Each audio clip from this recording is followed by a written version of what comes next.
السلام علیکم ورحمۃ اللہ وبرکاتہ۔ شیخ محترم، یہ ایک بھائی کی ریکارڈنگ ہم نے بھیجی ہے۔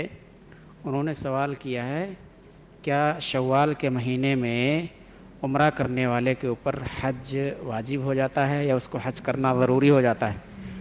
تو میں چاہتا ہوں کہ آپ اس کا قرآن حدیث کی روشنی میں آپ کے آواز کے ذریعے سے میں ان کو جواب پہنچاؤں۔ جزاکم اللہ خیر۔ السلام علیکم ورحمۃ اللہ وبرکاتہ۔ السلام علیکم ورحمۃ اللہ وبرکاتہ۔ الحمد للہ والصلاة والسلام علی رسول اللہ، اما بعد۔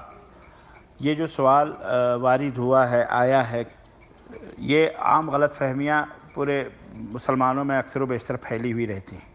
حالانکہ ایسی کوئی بات نہیں ہے، نہ ہی اس کے اوپر کوئی شرعی دلیل ہے، اور نہ ہی یہ کہیں حکم آیا ہوا ہے کسی امام نے یا کسی بھی عالم نے یہ بات کہی ہو کہ جس نے شوال میں عمرہ کیا اس کے اوپر حج واجب ہے۔ ایسا کچھ بھی نہیں ہے، ٹھیک ہے؟ یہ افواہ ہے، اس کا دین اسلام سے اس افواہ کا کوئی تعلق نہیں۔